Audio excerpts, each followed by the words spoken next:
Di tahun 2025 ada satu buku yang bikin aku bisa hidup lebih positif. Dan ini cukup mengubah perspektifku tentang banyak hal. Judulnya Humankind dari Rutger Bregman. Simpelnya adalah, sebelum aku ketemu buku ini, aku ngerasa kayaknya manusia itu nggak punya harapan. Kayaknya manusia itu jahat deh.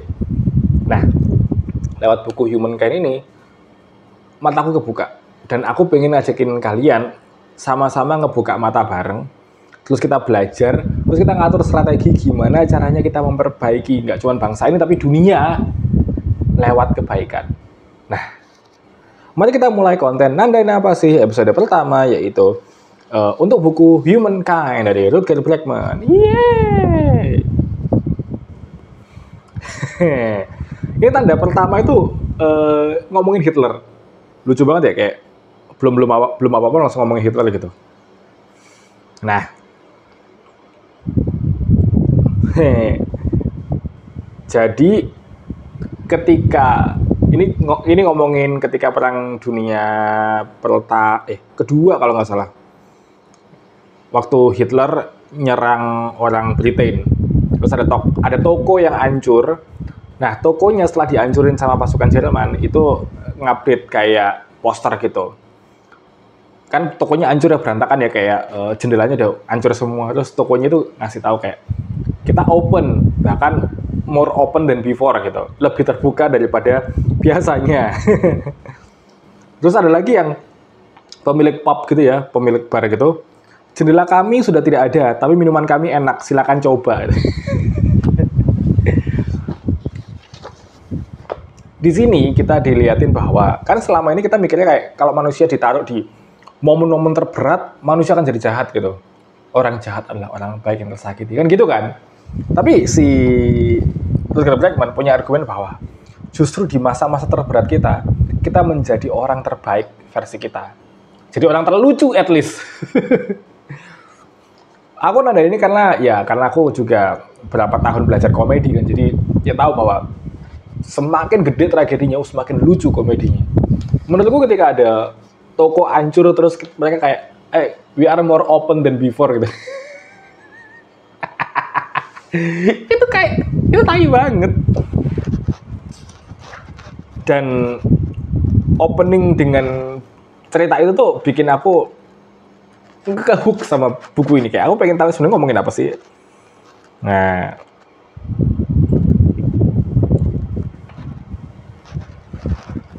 dia itu ngomongin bagian pertama buku ini, dia ngebahas tentang yang namanya self-fulfilling prophecy. Intinya kalau kita udah nganggap manusia itu jahat, ya yang akan kita lihat itu ya manusia-manusia yang jahat. Tapi kalau kita nganggap manusia itu baik, kita akan ngelihat bagaimana orang-orang ini baik gitu. Placebo terhebat, pembedahan. Coba pakai jas putih, suntikan obat bius ke orang, terus duduk minum kopi, terus pas pasiennya siuman, kasih tahu kalau operasinya berhasil loh. Tinjauan yang dilakukan oleh British Medical Journal peringatkan pasien Anda bahwa suatu obat punya efek samping serius. Barangkali efek sampingnya akan muncul. Itu yang namanya self-fulfilling prophecy. Yang sebenarnya dibahas di buku ini banyak banget. Kalau kalian baca Factfulness dari Han Rosling juga sama, ngomongin self-fulfilling prophecy. Bagaimana kita mandang dunia. Kalau kita mandang dunia udah hancur, ya dunia bakalan hancur.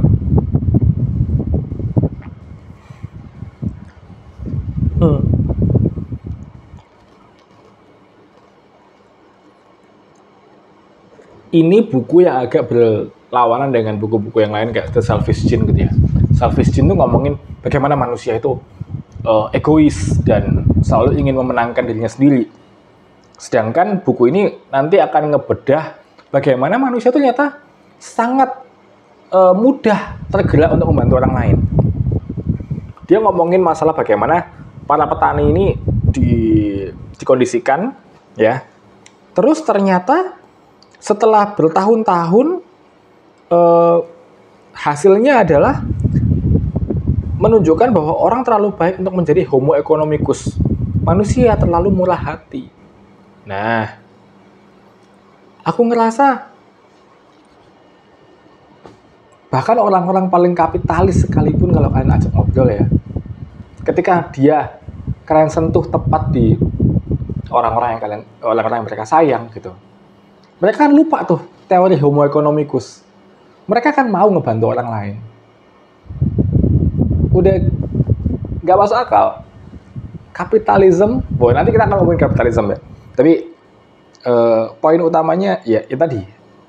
Kita tuh mikir orang jahat karena karena dunia kapitalisme kita harus egois. Ternyata ketika dihadapkan di situasi-situasi terburuk, kita tidak jadi kapitalis lagi. Membela kebaikan manusia berarti menentang kekuasaan.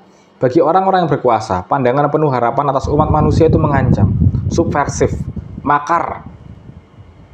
Yang disiratkan adalah bahwa kita bukan binatang egois yang perlu dikekang, dibatasi, dan diatur. Yang disiratkan adalah bahwa kita butuh jenis kepemimpinan yang berbeda. Gini.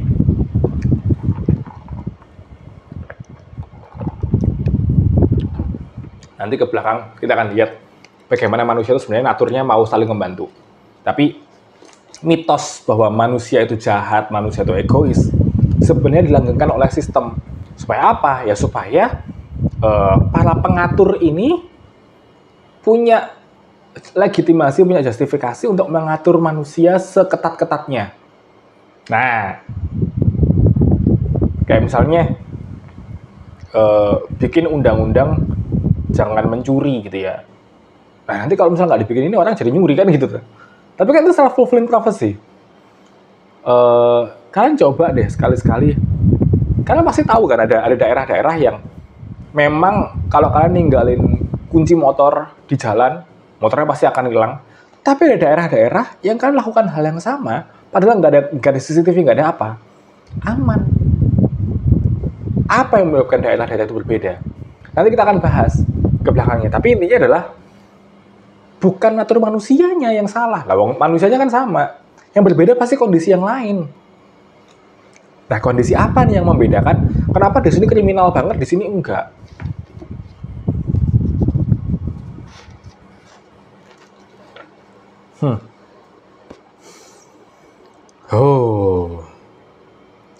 Nah, ini cerita tentang Lord of the Flies yang asli. Jadi gini, ada cerita klasik judulnya Lord of the Flies. Lord of the Flies itu ceritanya adalah kayak sekumpulan anak terjebak di sebuah pulau. Terus mereka akhirnya saling bunuh satu sama lain, saling memerintah satu sama lain, karena masing-masing egois, nggak mau kerjasama dan bertahan hidupnya itu dengan berkompetisi gitu. Nah, suatu hari itu ada orang-orang yang tidak sengaja kayak gitu terjebak beberapa bulan di sebuah pulau, anak-anak kecil. Dan yang terjadi adalah anak-anak kecil ini bekerja sama dengan baik, gitu. Ini aku tandain beberapa, ini adalah cerita bagaimana anak-anak tadi ya yang terjebak di pulaunya. Bentar, aku lupa nama pulaunya.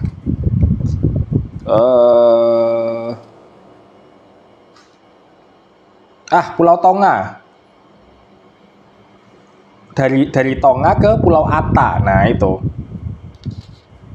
Jadi mereka selama 8 hari terapung-apung gitu ya. Baru mereka hidup di pulau itu secara bekerja sama. Ini dari kapten yang menemukan mereka. Waktu kami datang, kata Kapten Warner ya di memoirnya yang nemuin mereka itu, anak-anak itu sudah mendirikan satu komune kecil dengan kebun bahan makanan, balok kayu yang dijadikan wadah penampung air hujan, tempat olahraga angkat beban, lapangan bulu tangkis, kandang ayam, dan perapian. Semua dikerjakan dengan tangan, hanya satu pisau tua dan kerajinan. Gak ada yang saling bunuh, semuanya kerjasama. Dan itu kuncinya.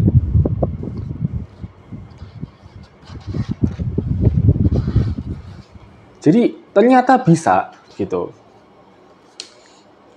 Nah, ini aku akan bacain satu quote yang akan ku jadikan konklusi untuk menutup video pertama ini. Dan ini akan sering jadi quote yang aku bacain berkali-kali. Ini kayaknya quote-ku tahun 2025. Ya bukan quote-ku sih, tapi dari Jacques Rousseau, siapa sih? Jacques Rousseau. Jacques Rousseau lah pokoknya. Rousseau itu bilang gini, manusia secara alami baik. Lembaga-lembaga lah yang membuat manusia jahat. Jadi, manusia itu baik, sistem yang bikin kita jahat.